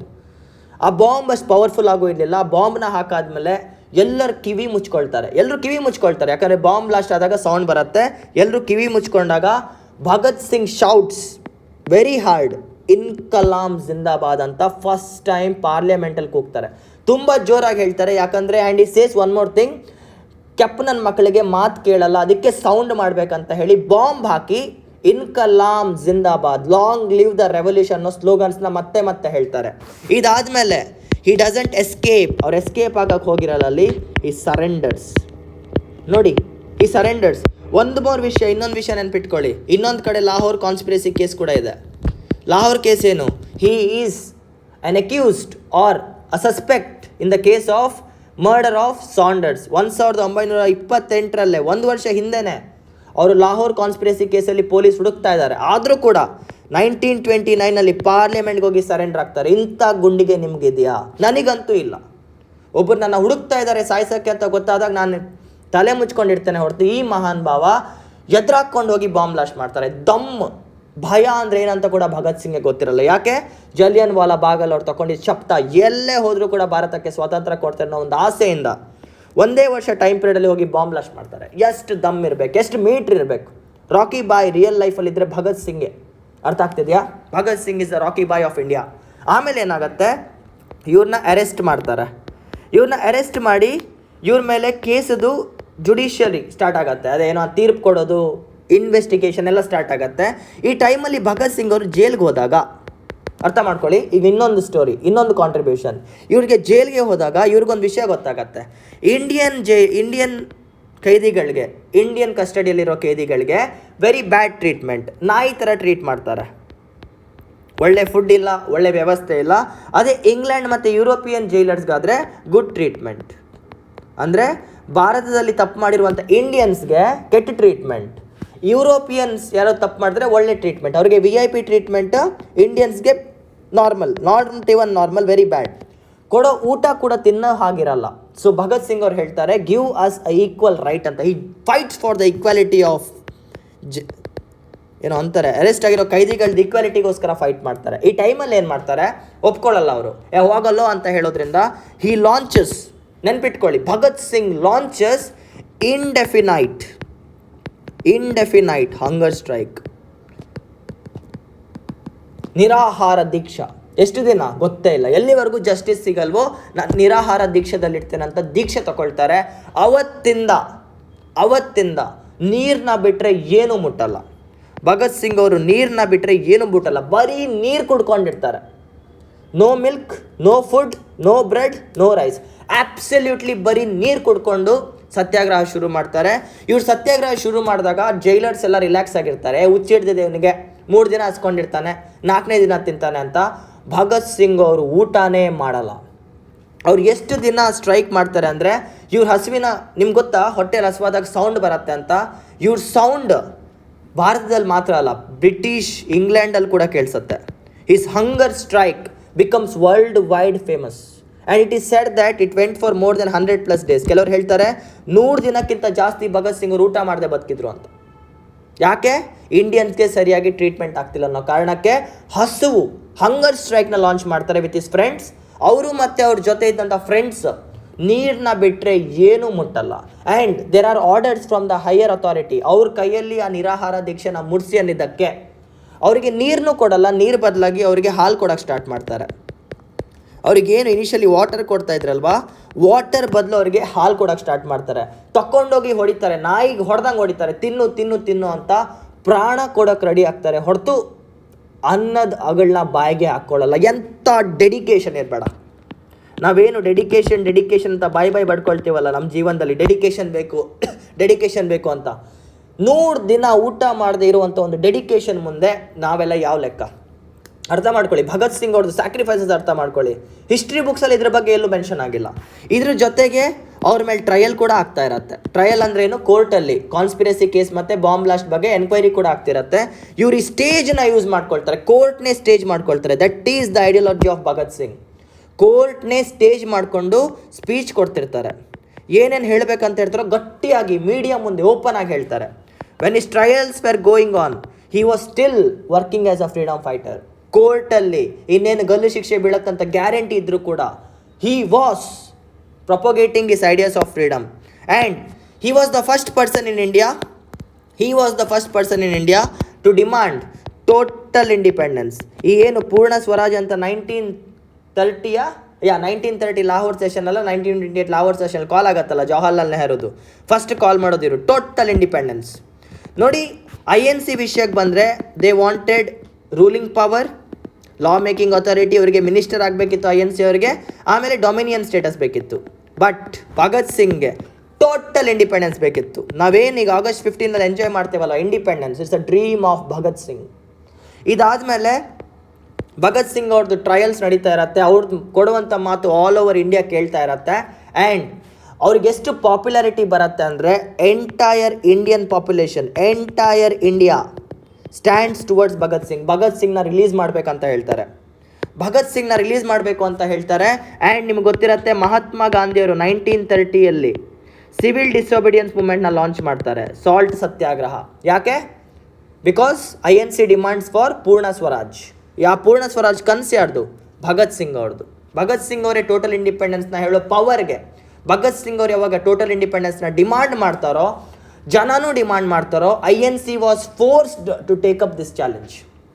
INC ಬೇಕಂತ ತಗೊಂಡಿರಲಿಲ್ಲ, ಇದನ್ನ ಗತಿ ಇಲ್ಲದೆ ತಗೊಂಡ್ರು. Because the people were very very following, crazy fan following for Bhagat Singh. It was Bhagat Singh who gave the idea of Purna Swaraj, complete independence, ಪೂರ್ತಿ ಸ್ವಾತಂತ್ರ್ಯ ಅನ್ನೋ ಒಂದು ಐಡಿಯಾ ಏನಿದೆ ಇದು ಕೊಟ್ಟಿದ್ದು ಭಗತ್ ಸಿಂಗ್ ಅವರು. ಆಮೇಲೆ INC ಕೂಡ ಇದನ್ನು ತಗೊಳ್ತಾರೆ. ಆಫ್ಟರ್ ದಿಸ್ 1931 ನೆನ್ಪಿಟ್ಕೊಳ್ಳಿ, 1931 there is a meeting in between Gandhi and Irving. Irving was the viceroy of India. ಆ ಟೈಮಲ್ಲಿ ವೈಸ್ರಾಯ್ ಏನು ಹೇಳ್ತಾರೆ, ಅವ್ರ ಹೆಸರು ಇರ್ವಿಂಗ್ ಅಂತ. ಅವರು ಗಾಂಧಿ ಜೊತೆ ಮೀಟಿಂಗ್ ಮಾಡ್ತಾರೆ ಆ್ಯಂಡ್ ಗಾಂಧಿಗೆ ಹೇಳ್ತಾರೆ, ಗಾಂಧೀಜಿಯವರಿಗೆ, please stop civil disobedience movement ಅಂತ. ಆವಾಗ ಗಾಂಧಿಯವರು ಒಂದು ಡಿಮಾಂಡ್ ಇಡ್ತಾರೆ. The demand is Indians jailer, ನೀವು ಏನು ಇಂಡಿಯನ್ಸ್ನ ಅರೆಸ್ಟ್ ಮಾಡಿ ಇಟ್ಟಿದ್ದೀರಲ್ಲ, you have to release them ಅಂತ. You have to release the Indians. ಅವಾಗ ಮಾತ್ರನೇ ನಾನು ನನ್ನ ಸಿವಿಲ್ ಡಿಸೊಬಿಡಿಯನ್ಸ್ ಮೂವ್ಮೆಂಟ್ನ ಸ್ಟಾಪ್ ಮಾಡ್ತೇನೆ ಅಂತ ಹೇಳ್ತಾರೆ. ಬ್ರಿಟಿಷರ್ಸ್ ಸೇ ಎಸ್, ಆಯಿತು, ಇಂಡಿಯನ್ಸ್ನ ರಿಲೀಸ್ ಮಾಡ್ತೇವೆ, ಜೈಲಲ್ಲಿರೋ ಪ್ರತಿಯೊಂದು ಇಂಡಿಯನ್ಸ್ನ ಕೂಡ ರಿಲೀಸ್ ಮಾಡ್ತೇವೆ, ಬಟ್ ಕ್ರಿಮಿನಲ್ ಕೇಸಸ್ ಮೇಲೆ ಯಾರನ್ನ ಅರೆಸ್ಟ್ ಮಾಡಿದ್ವೋ ಅವ್ರನ್ನ ರಿಲೀಸ್ ಮಾಡಲ್ಲ ಅಂತ. ಆ ಕ್ರಿಮಿನಲ್ ಕೇಸಲ್ಲಿ ಅರೆಸ್ಟ್ ಆಗಿರೋದು ಯಾರು? ಭಗತ್ ಸಿಂಗ್, ಸುಖದೇವ್, ರಾಜ್ಗುರು. ಯಾಕಂದರೆ ಲಾಹೋರ್ ಕಾನ್ಸ್ಪಿರಸಿ ಕೇಸಲ್ಲಿ ಸಾಂಡರ್ಸ್ನ ಸಾಯಿಸಿದ್ದು ಇವರೇ ಅಂತ ಕೂಡ ತೀರ್ಮಾನ ಬರುತ್ತೆ. Since they are a part of criminal justice court, criminal court, ಇವ್ರನ್ನ ರಿಲೀಸ್ ಮಾಡಲ್ಲ ಅಂತ. And there is a statement from many historians. ಇತಿಹಾಸ ಬರೆದಿರೋ ಪ್ರತಿಯೊಬ್ಬರು ಹೇಳ್ತಾರೆ, ಅವತ್ತು ಮಹಾತ್ಮ ಗಾಂಧಿಯವರು ಸ್ವಲ್ಪ ಫೋರ್ಸ್ ಮಾಡಿದರೆ ಭಗತ್ ಸಿಂಗ್, ಸುಖದೇವ್, ರಾಜ್ಗುರುನ ರಿಲೀಸ್ ಮಾಡ್ತಾಯಿದ್ರು ಅಂತ. ಭಗತ್ ಸಿಂಗ್, ಸುಖದೇವ್, ರಾಜ್ಗುರುನ ರಿಲೀಸ್ ಮಾಡ್ತಿದ್ರು ಅಂತ ಎಷ್ಟೋ ಜನ ಹಿಸ್ಟೋರಿಯನ್ಸ್ ಹೇಳ್ತಾರೆ. But Mahatma Gandhi doesn't force and ಈ ಕಮ್ಸ್ ಆಫ್. ಇದಕ್ಕೆ ರೀಸನ್ ಇದೆ. ಈಗ ಭಗತ್ ಸಿಂಗ್ ಪರ್ಸ್ಪೆಕ್ಟಿವಲ್ಲಿ ಹೇಳ್ತಾ ಇದ್ದೇನೆ, ಕೇಳಿಸ್ಕೊಳ್ಳಿ. ಮಹಾತ್ಮ ಗಾಂಧಿಯವ್ರ ಪಾಪ್ಯುಲಾರಿಟಿ ಕೆಳಗೆ ಹೋಗ್ತಾ ಇತ್ತು ಆ್ಯಂಡ್ ಭಗತ್ ಸಿಂಗ್ ಅವ್ರು ಜೈಲಲ್ಲಿದ್ದರೂ ಕೂಡ ಅವ್ರ ಪಾಪ್ಯುಲಾರಿಟಿ ಮೇಲೆ ಹೋಗ್ತಾ ಇತ್ತು. ಇಂಥ ಟೈಮಲ್ಲಿ it's very obvious Mahatma Gandhi wanted to rise, he didn't do anything. ಈ ಥರನೇ ಜನ ಹೇಳೋದು. And it's a black mark on Mahatma Gandhi as well. Mahatma Gandhi ಅವ್ರ ಮೇಲೆ ಒಂದು ಬ್ಲ್ಯಾಕ್ ಮಾರ್ಕ್ ಅಂತ ಇದೆ. ಅದೇನೆಂದರೆ ಭಗತ್ ಸಿಂಗ್ನ ಹ್ಯಾಂಗ್ ಮಾಡಿದ್ದು ಇವರೇ ಅಂತ ಕೂಡ some people talk about it. ಇದ್ರ ಬಗ್ಗೆ ನನಗೆ ಮಾತಾಡಬೇಕಂತ ಇಲ್ಲ. ಓಕೆ, ಕಂಟಿನ್ಯೂ ಮಾಡೋಣ ಸ್ಟೋರಿನ. ಇದಾದಮೇಲೆ ಏನಾಗುತ್ತೆ, October 7th 1930, 1930 civil disobedience movement launch ಆಗಿದ್ದ ಮೂವ್ಮೆಂಟ್ರಲ್ಲೇ ಈ 3 ಜನಕ್ಕೆ ಗಲ್ ಶಿಕ್ಷೆ ಅನೌನ್ಸ್ ಆಗುತ್ತೆ. Hang to death in the issue of JP Saunders. ಆ JP ಸಾಂಡರ್ಸ್ದು ಮರ್ಡರ್ ಕೇಸ್ ಏನಿದೆ, ಇದರಲ್ಲಿ ಇವರಿಗೆ ಡೆತ್ ಸೆಂಟೆನ್ಸ್ ಆಗುತ್ತೆ, to be hang till that, ಗಲ್ಲಿಗೆ ಏರಿಸಬೇಕು ಅಂತ. ಇದಾದಮೇಲೆ ಭಗತ್ ಸಿಂಗ್ ಅವ್ರಿಗೆ ಒಂದು ಅಪಾರ್ಚುನಿಟಿ ಇರುತ್ತೆ. ಸರಿಯಾಗಿ ಕೇಳಿಸ್ಕೊಳ್ಳಿ, ಯಾರಿಗಾದ್ರೂ ಗಲ್ ಶಿಕ್ಷೆ ಆದಮೇಲೆ ಮರ್ಸಿ ಪೆಟಿಷನ್ ಇದೆ ಇಂಡಿಯಾದಲ್ಲಿ, ಗೊತ್ತಾ? Mercy petition. ಈಗ ಇಂಡಿಯಾದಲ್ಲಿ ಗ್ಯಾಂಗ್ ರೇಪ್ ಮಾಡ್ತಾರೆ, ಮರ್ಯಾದೆ ಬಿಟ್ಕೊಂಡು ಗಲ್ ಶಿಕ್ಷೆ ಆದಾಗ ನಮ್ಮ ಪ್ರೆಸಿಡೆಂಟ್ ಹತ್ರ ಕ್ಷಮಾಭಿಕ್ಷೆ ಕೇಳ್ತಾರೆ. ಕಸಬ್ ಕೂಡ ಕೇಳಿದ್ದ, ನೆನಪಿದೆಯಾ? ಸಾವಿರಾರು ಜನನ ಸಾಯಿಸಿದ ಕಸಬ್ ಕೂಡ ಮರಣದಂಡನೆ ಬಿದ್ದಾಗ he asked for what? Mercy petition. Nirbhaya ಕೇಸಲ್ಲಿ ಕೂಡ ಮರ್ಸಿ ಪೆಟಿಷನ್ ಕೇಳಿದ್ದಾರೆ. ಯಾರ್ಯಾರಿಗೆ ಗಲ್ ಶಿಕ್ಷೆ ಆಗುತ್ತೋ ಪ್ರತಿಯೊಬ್ಬರು, majority of them have demanded for mercy petition. ನಾಚಿಕೆ ಮಾನ ಮರ್ಯಾದೆ ಬಿಟ್ಟು ಅಂತ ಒಂದು ತಪ್ಪು ಮಾಡಿದ್ರು ಕೂಡ they made for mercy petition. But Bhagat Singh ಅವರಿಗೆ ಯಾವಾಗ ಗಲ್ ಶಿಕ್ಷೆ ಆಗುತ್ತೋ he doesn't deserve for mercy petition. Mercy ಪೆಟಿಷನ್ನ ನಿರಾಕರಿಸ್ತಾರೆ, ನಾನು ಕೇಳೋದೇ ಇಲ್ಲ ಅಂತ ಹೇಳ್ತಾರೆ. He is the only freedom fighter he is one of the freedom fighter who he is one of the freedom fighter who didn't demand for mercy petition. ನನಗೆ ಕ್ಷಮಾಭಿಕ್ಷೆ ಕೊಡಿ ಅನ್ನೋದನ್ನ ಕೇಳಲೇ ಇಲ್ಲ. I said one thing, ಇಂಥವ್ರ ಮುಂದೆ ತಲೆ ತಗ್ಸೋದಕ್ಕಿಂತ ರಾಜಾರೋಷವಾಗಿ ಪ್ರಾಣ ಬಿಡ್ತಾನೆ ಅಂತ. And as a result for this 23rd March of 1931, 23ನೇ ಮಾರ್ಚ್ 1931ರಲ್ಲಿ ಭಗತ್ ಸಿಂಗ್ ಅವ್ರಿಗೆ ಗಲ್ ಶಿಕ್ಷೆ ಆಗತ್ತೆ. ಅರ್ಥ ಮಾಡ್ಕೊಳ್ಳಿ, ಯಾವಾಗ ಆಗತ್ತೆ? 23 ಮಾರ್ಚ್ 1931ನಲ್ಲಿ ಭಗತ್ ಸಿಂಗ್ ಅವ್ರಿಗೆ ಗಲ್ ಶಿಕ್ಷೆ ಆಗತ್ತೆ. ಆ್ಯಂಡ್ ಈ ಗಲ್ ಶಿಕ್ಷೆ ಆಗಬೇಕಾದ್ರೆ ಮಹಾತ್ಮ ಗಾಂಧಿಯವರು ದಾಂಡಿ ಮಾರ್ಚಲ್ಲಿದ್ದರು. He was in Dandi March. ಯಾಕಂದರೆ ಇವ್ರು ದಾಂಡಿ ಮಾರ್ಚ್ ಸ್ಟಾರ್ಟ್ ಆಗಿದ್ದು 12th ಮಾರ್ಚಿಂದ, ಸಾರಿ ಇದು ಹೋದ ವರ್ಷ ಆಗಿದ್ದು ಇಶ್ಯೂ, ಕ್ಷಮಿಸಿ. ಇದೇ ಟೈಮಲ್ಲಿ ಮಹಾತ್ಮ ಗಾಂಧಿಯವರು 1930ಯಲ್ಲಿ ದಾಂಡಿ ಮಾರ್ಚ್ ಸ್ಟಾರ್ಟ್ ಮಾಡ್ತಾರೆ. ದಾಂಡಿ ಮಾರ್ಚ್ ಇಲ್ಲಿ ಬರುತ್ತೆ, ಇಟ್ಸ್ ಓಕೆ. 23rd ಮಾರ್ಚ್ 1931ನಲ್ಲಿ Bhagat Singh, Sukhdev and Rajguru were hanged to death. ಪ್ರಾಣ ಕೊಡ್ತಾರೆ. ಆ್ಯಂಡ್ ಇವ್ರು ಪ್ರಾಣ ಕೊಟ್ಟಾಗ ಇವ್ರ ವಯಸ್ಸು ಎಷ್ಟು ಗೊತ್ತಾ? ಕೇವಲ 23 ವರ್ಷ. They were all 23 years teenagers. 23ನೇ ವರ್ಷದಲ್ಲಿ ನಾವೀಗಿದ್ದೇವೆ, ನಾವೆಲ್ಲ ವಿ ಆರ್ ಇನ್ 23-24. ನಾವೇನು ಆಸೆ ಪಡ್ತಾ ಇದ್ದೇವೆ? ಒಳ್ಳೆ ಹೆಂಡತಿ ಸಖತ್ತಾಗಿರಬೇಕು ನೋಡೋಕ್ಕೆ, ಒಳ್ಳೆ ಗಂಡ, ಸಿಕ್ಕಾಪಟ್ಟೆ ದುಡ್ಡು ಇರಬೇಕು, ಕಾರ್ ಇರಬೇಕು, ಮನೆ ಇರಬೇಕು, ನಾಯಿ ಇರಬೇಕು, ಫ್ಯಾನ್ ಫಾಲೋವಿಂಗ್ ಇರಬೇಕು, ಹುಚ್ಚುತನ. 23ನೇ ವಯಸ್ಸಿಗೆ ಭಗತ್ ಸಿಂಗ್ ಅವ್ರು ಪ್ರಾಣ ಕೊಡ್ತಾರೆ ದೇಶಕ್ಕೋಸ್ಕರ, for the sake of independence. ಅವ್ರಿಗೆ ಮತ್ತು ನಮಗೆ ಇರುವಂಥ ವ್ಯತ್ಯಾಸ ಏನು ಗೊತ್ತಾ? ಅವರು ದೇಶದ ಬಗ್ಗೆ ಯೋಚನೆ ಮಾಡ್ತಾರೆ, ನಾವು ನಮ್ಮ ಬಗ್ಗೆ ಯೋಚನೆ ಮಾಡ್ತೇವೆ. ಪ್ರತಿಯೊಬ್ಬರು ಕೂಡ ಭಗತ್ ಸಿಂಗ್ ಥರ ದೇಶಕ್ಕೋಸ್ಕರನೇ ಯೋಚನೆ ಮಾಡಿದ್ರೆ ನಮ್ಮ ದೇಶ ಹೀಗಿರೋದೇ ಇಲ್ಲ. ಪಾಲಿಟಿಷಿಯನ್ಸ್ನ ನೋಡಿ, ನಮ್ಮ ರಾಜಕಾರಣಿಗಳನ್ನ ನೋಡಿ, ನೀವು ನೋಡಿ ಯಾವನ್ನಾದ್ರೂ ದೇಶದ ಬಗ್ಗೆ ಯೋಚನೆ ಮಾಡ್ತಾನ, ತಮ್ಮ ಬಗ್ಗೆನೇ ಯೋಚನೆ ಮಾಡ್ಕೊಳ್ತಾರೆ. ಮ್ಯಾಜಾರಿಟಿ ಆಫ್ ದಮ್ ನಮ್ಮ ಫ್ಯಾಮಿಲಿ ಸರಿ ಹೋಯ್ತಾ, ನಮ್ಮೂರು ಸರಿ ಹೋಯ್ತಾ ಅಂತ, ನಮ್ಮ ಜಾತಿ ಸರಿ ಹೋಯ್ತಾ ಅಂತಾರೆ ಹೊರತು ನಮ್ಮ ದೇಶ ಅಂತ ಯಾರು ಹೇಳಲ್ಲ. ಭಗತ್ ಸಿಂಗ್ ಅವ್ರು ಏನು ಕನಸು ಕಂಡಿದ್ರು, ಆ independent India when he was 10 years old, 10 ವರ್ಷದ ಯುವಕ ಏನು ಕನಸು ಕಾಣ್ತಾರೆ, ಅದು August 15, 1947ಗೆ August 15, 1947ಗೆ ಸಹಕಾರ ಆಗತ್ತೆ. ಇಂಡಿಯನ್ ಹಿಸ್ಟ್ರೀಸಲ್ಲಿ ಇಂಡಿಪೆಂಡೆನ್ಸ್ ಸಿಕ್ಕಿದ್ದು ಗಾಂಧೀಜಿಯವರ ನಾನ್ ವೈಲೆನ್ಸ್ ಅಂತ ಹೇಳ್ತಾರೆ, ಅದು ತಪ್ಪು. It's 40% correct. ಅದು 40% ನಿಜ ಆಗಿರ್ಬೋದು. 60% the reason why we got independence is because of the sacrifice of freedom fighters like Bhagat Singh, Sukhdev, Rajguru, Chandrashekhar Azad, Subhash Chandra Bose ಆಗಿರ್ಬೋದು, ಬಾಲ್ ಗಂಗಾಧರ್ ತಿಲಕ್, ಲಾಲಾ ಲಜಪತ್ ರಾಯ್. ಎಷ್ಟು ಜನರ ಹೆಸರು ಹೇಳ್ಬೇಕು ನಾನು, ಒಂದ ಎರಡ? ಇಂಥ ಒಂದು ವೀರನ ಕಥೆನ ನಿಮ್ಮ ಟೆಕ್ಸ್ಟ್ ಬುಕ್ಕಲ್ಲಿ ಒಂದು ಹೆಸರು ಕೊಟ್ಟು ಹೇಳ್ತಾರೆ, revolutionary readers like Bhagat Singh, Sukhdev, Rajguru were hanged. ನೀವು ಕರ್ನಾಟಕ ಸ್ಟೇಟ್ ಸಿಲೆಬಸ್ ಬುಕ್ ನೋಡಿದ್ರೆ ಇವ್ರ ಹೆಸರಿರೋದು ಕೂಡ ಡೌಟೇ. ಇಂಥ ಒಂದು ಸ್ಯಾಕ್ರಿಫೈಸ್ ಮಾಡಿರುವಂಥ 23 ವರ್ಷದ ಯುವಕನ ಬಗ್ಗೆ ಎಷ್ಟು ಜನ ಗೊತ್ತಿದೆ? And Jallian Vala Bagh, roulette act, ಪ್ರತಿಯೊಂದು ಇನ್ಸಿಡೆಂಟ್ ಆದಾಗ ಭಗತ್ ಸಿಂಗ್ ಅವ್ರ ಹೊಟ್ಟೆ ಉರಿತಾ ಇತ್ತು. What ever acts the Britishers have done for the suppressing of the revolt, ಆ ಟೈಮಲ್ಲಿ INC ಸೈಲೆಂಟ್ ಆದರೂ ಕೂಡ ಇನ್ನೊಂದು ಕಡೆ ಭಗತ್ ಸಿಂಗ್ ಅವ್ರು ರೈಸ್ ಆಗ್ತಾರೆ. That's the story of this boy. ಅದಕ್ಕೆ ನಾನು ಭಗತ್ ಸಿಂಗ್ ಅವ್ರ ಬಗ್ಗೆ ವಿಡಿಯೋ ಮಾಡಬೇಕಾದ್ರೆ ಇಂಡಿಯನ್ ಹಿಸ್ಟ್ರಿಯಲ್ಲಿ ನಾನು ಇಲಾಬ್ರೇಟ್ ಮಾಡಿ ಹೇಳಿಲ್ಲ. I wanted to connect the dots. Jallianwala Bagh ಆದಾಗ ಏನು ಮಣ್ಣಲ್ಲಿ ಹಿಡಿ ಮಣ್ಣು ತಗೊಬರ್ತಾರೆ ಭಗತ್ ಸಿಂಗ್ ಅವರು, ಭಾರತಕ್ಕೆ ಸ್ವಾತಂತ್ರ್ಯ ಕೊಡೋಕ್ಕೋಸ್ಕರ ಪ್ರಾಣ ಕೂಡ ಕೊಡ್ತಾರೆ ಅಂತ ಏನು ಶಪಥ ಮಾಡ್ತಾರೆ. As a result of this 1931ರಲ್ಲಿ ಪ್ರಾಣ ಏನು ಕೊಡ್ತಾರೆ, ಅದಕ್ಕೆ ಪ್ರತಿಕಾರವಾಗಿ as a fruit for this, ಅದಕ್ಕೆ ಒಂದು ಏನು ಅನ್ಬೋದು, ಅದರದ ಒಂದು ಪೈರ್ನ ಏನು ನಾಡ್ತಾರೆ, ಅದರ ಹಣ್ಣೇನಿದೆ, ಅದೇ ನಮ್ಮ August 15, 1947 ಬರುವಂಥ ಒಂದು ಫ್ರೀಡಮ್. ಆ್ಯಂಡ್ ಸುಭಾಷ್ ಚಂದ್ರ ಬೋಸ್ ಅವರು ಕೂಡ ಭಗತ್ ಸಿಂಗ್ ಥರನೇ ಹೋರಾಡ್ತಾರೆ. It's true fact. ಬ್ರಿಟಿಷರ್ಸ್ ನಮ್ಮ ಪ್ರಾಣ ತೆಗಿಬೇಕಾದ್ರೆ ನಾವು ಯಾಕೆ ಅವ್ರ ಪ್ರಾಣ ತೆಗಿಬಾರ್ದು ಅಂತ ಫಸ್ಟ್ ಟೈಮ್ ಕ್ವಶನ್ ಮಾಡಿದ್ದು ಜನಕ್ಕೆ ಭಗತ್ ಸಿಂಗ್ ಅವರೇ. Such a great leader. ಅವ್ರ ಬಗ್ಗೆ ಎಷ್ಟು ಜನ ಗೊತ್ತಿದೆ? ಇಷ್ಟೊತ್ತು ನೀವು ಮಾಡರ್ನ್ ಇಂಡಿಯನ್ ಹಿಸ್ಟ್ರಿಯಲ್ಲಿ ಬರೀ ಮಹಾತ್ಮ ಗಾಂಧಿ ಪರ್ಸ್ಪೆಕ್ಟಿವಲ್ಲಿ ನೋಡಿರ್ತಾರ, ಸ್ವಲ್ಪ ಭಗತ್ ಸಿಂಗ್ ಪರ್ಸ್ಪೆಕ್ಟಿವಲ್ಲಿ ನೋಡಿ, ಪ್ರತಿಯೊಂದು ಚೇಂಜ್ ಆಗುತ್ತೆ. ನನಗೆ ಇವ್ರ ಬಗ್ಗೆ ಒಂದು ವಿಡಿಯೋ ಮಾಡಬೇಕಿತ್ತು.